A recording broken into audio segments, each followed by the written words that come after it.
নমস্কার, কল্পনার ঘরকন্যা চ্যানেলে সকলকে স্বাগত জানিয়ে আজকের রেসিপি বানিয়ে দেখাচ্ছি ভেটকি মাছের কালিয়া। দেখে নিন কিভাবে বানাচ্ছি। ভিডিওটা প্রথম থেকে দেখতে থাকুন শেষ পর্যন্ত। প্রথমে আমি 4 পিস নিয়ে নিয়েছি ভেটকি মাছ। মাছগুলোকে ভালো করে নুন হলুদ মাখিয়ে রেখেছি এবং মিক্সিং জারের মধ্যে নিয়ে নিচ্ছি একটা টমেটো, একটা ছোট পেঁয়াজকে আমি ভালো করে পেস্ট বানিয়ে রেখে দিচ্ছি। এবার আমি নিয়ে নিচ্ছি একটা বড় আলুকে আমি 5 টুকরো করে কেটেছি, আর একটা ছোট পেঁয়াজকে আমি সরু সরু করে কেটে রেখেছি। এবার কড়া গরম করতে দিয়েছি আর দিয়ে দিচ্ছি 3 থেকে 4 চামচ সর্ষের তেল।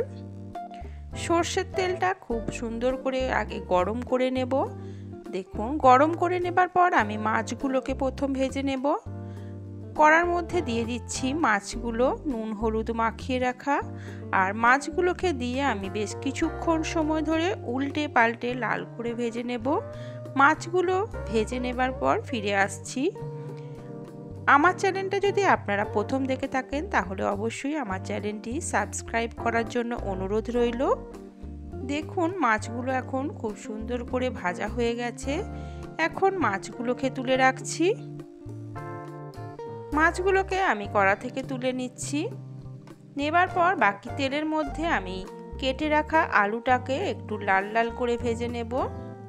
আলুগুলোকে দিয়ে কিছুক্ষণ সময় ধরে আমি একেবারে লাল করে ভেজে নেব। আর এখানে দিয়ে দেব 1 চিমটি লবণ, যাতে করে আলুটা খুব সুন্দর নুন হয়ে যায় বা ভিতরে ভালো করে নুনটা ঢুকে যায়। দেবার পর আমি আলুটা বেশ কিছুক্ষণ ভেজে নেব একেবারে সুন্দর লালচে রং ধরিয়ে। দেখুন, আলুগুলো এখন খুব সুন্দর করে ভাজা হয়ে গেছে। এখন আমি ভেজে নেওয়া আলুগুলোকেও তুলে নেব। আলুগুলোকে তুলে নেবার পর ওই তেলের মধ্যে দিয়ে দেব 1/2 চামচ গোটা জিরে। জিরেটাকে ভালো করে আমি একটু ভাজা হয়ে যাবার পর দিয়ে দেব কুচিয়ে রাখা পেঁয়াজ। আমি একটা ছোট পেঁয়াজকে খুব সরু সরু করে কেটে রেখেছি, সেই পেঁয়াজটা দিয়ে দিলাম। পেঁয়াজটাকে বেশ কিছুক্ষণ আমি একটু লালচে রং ধরিয়ে ভেজে নেব। প্রথম পেঁয়াজটা বেশ কিছুক্ষণ ধরে আমি একটু লাল লাল করে ভেজে নিয়েছি। এবার যে পেস্ট করে রেখেছি একটা টমেটো আর একটা পেঁয়াজ, সেই পেস্ট দিয়ে দিলাম কড়াতে। পেস্টটাকে দিয়েও আমি বেশ কিছুক্ষণ নাড়াচাড়া করে কষিয়ে নেব, যাতে করে সুন্দর করে কষানো হয়ে যায় এবং টমেটোর কাঁচা গন্ধটাও চলে যায়।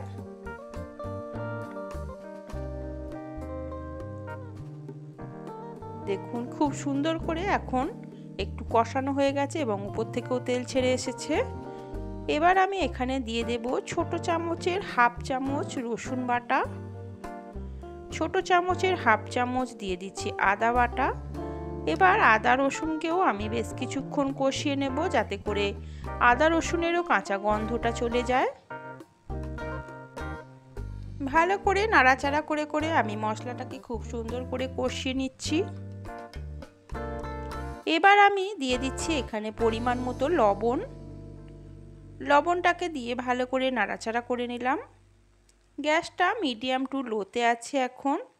এবার আমি এখানে রেগুলার যে গুঁড়ো মশলাগুলো সেগুলোকে অ্যাড করে দেব।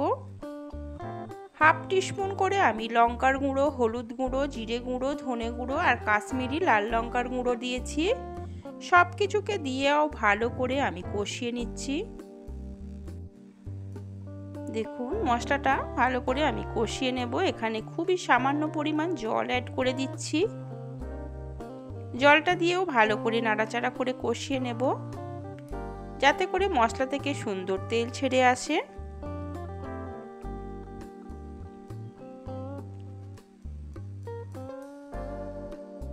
দেখুন, মশলাটা খুব সুন্দর কষানো হয়ে গেছে। এবার আমি যে ভেজে রেখেছিলাম আলুগুলোকে দিয়ে দিলাম।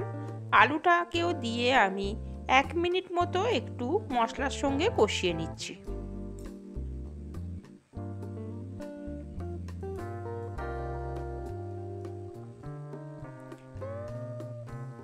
কিছুক্ষণ আমি দেখুন মশলাটা কষিয়ে নিলাম আলুর সঙ্গেও। এবার আমি এখানে জল অ্যাড করে দিচ্ছি। আমি বাটি ধুয়ে সামান্য জল দিয়েছি মশলার। মিক্সিং জারটা ধুয়ে যেটুকু জল সেটা দিলাম। দেবার পর আমি আরও 1 কাপ জল অ্যাড করছি। 1 কাপ জল আমি দিয়ে দিলাম, দিয়ে ভালো করে নাড়াচাড়া করে একটু মিশিয়ে নিচ্ছি।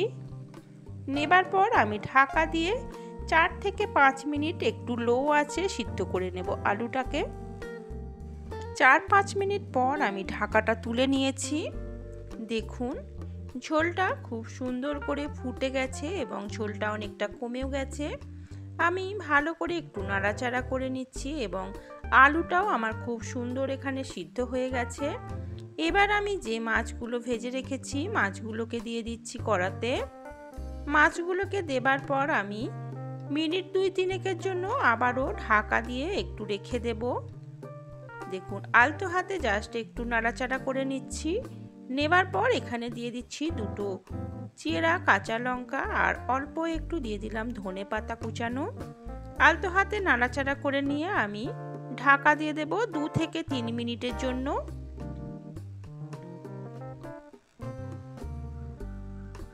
ঢাকাটা দিয়ে দিলাম 2-3 মিনিটের জন্য। 2-3 মিনিট হয়ে যাবার পর আমি ঢাকাটা তুলে নিচ্ছি।